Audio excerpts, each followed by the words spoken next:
নমস্কার, আমি শ্বেতা। সবাইকে আমার চ্যানেলে স্বাগত। আজ আমি অম্বুবাচী সম্পর্কে কিছু কথা বলতে এসেছি। চলুন আপনাদের সাথে আমি অম্বুবাচী সম্পর্কে কিছু তথ্য শেয়ার করব।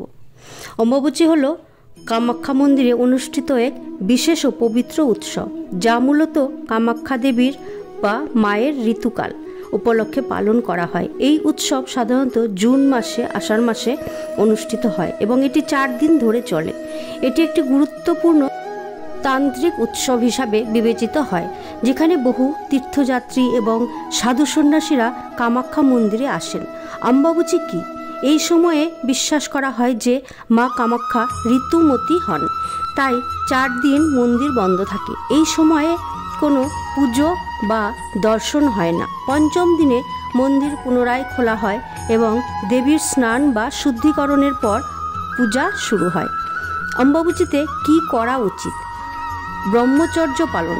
এই সময় সাধারণত ব্রহ্মচর্য মেনে চলা হয়, মানে শারীরিক সম্পর্ক থেকে বিরত থাকা, শুদ্ধতা বজায় রাখা, বাড়িতে দেবীকে বা মা রূপে কল্পনা করে তাকে বিশ্রাম দেওয়া হয়। তাই গৃহস্থলী কাজে অতিরিক্ত আওয়াজ বা উৎসব পরিহার করা হয়।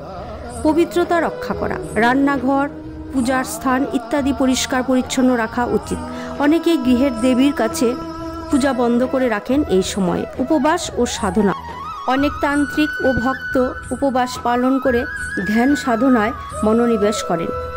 রক্ত বস্তু এড়ানো, অনেকেই এই সময়ে রক্তবর্ণ খাবার যেমন মাংস পরিহার করেন। অম্বুবাচীতে কি করা উচিত নয়? মন্দিরে প্রবেশ নিষিদ্ধ। এই সময় কামাখ্যা মন্দির সম্পূর্ণ বন্ধ থাকে। মায়ের রজস্বলা অবস্থায় কেউ দর্শনে যেতে পারেন না। বিবাহ বা শুভ কাজ করা নিষেধ। এই সময় বিবাহ, গৃহপ্রবেশ বা অন্যান্য মাঙ্গলিক কাজ থেকে বিরত থাকতে হয়। উৎসবের শেষে কি হয়? চতুর্থ বা পঞ্চম দিনে মন্দির পুনরায় খোলে। এই দিনকে নিবৃত্তি বলা হয়। দেবী আবার পূজার জন্য উপলব্ধ হন। এই সময় বিশাল ভোগ প্রদান, কুমারী পূজা ও তান্ত্রিক উপাচার অনুষ্ঠিত হয়। শেষ কথা, অম্বুবাচী উৎসব মাতৃত্ব, প্রকৃতি এবং নারীত্বের প্রতি শ্রদ্ধা জানানোর একটি অতি প্রাচীন তাত্ত্বিক উৎসব। এটা একধারে ধর্মীয় ও সাংস্কৃতিকভাবে গভীর তাৎপর্যপূর্ণ।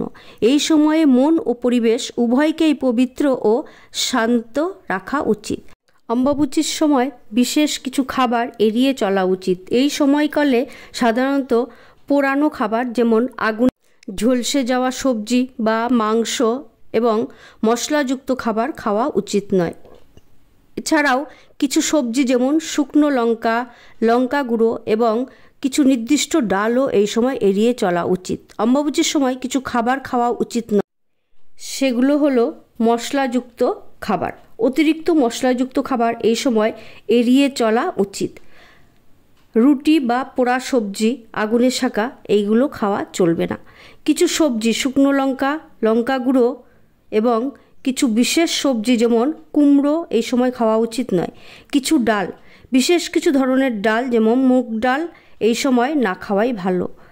এছাড়াও এই সময় আমিষ খাবার যেমন মাছ, মাংস, ডিম খাওয়া উচিত নয়। অম্বুবাচী একটি বিশেষ সময় যখন কিছু নিয়মকানুন মেনে চলা হয়। এই সময় খাদ্য নির্বাচনে সতর্কতা অবলম্বন করা উচিত।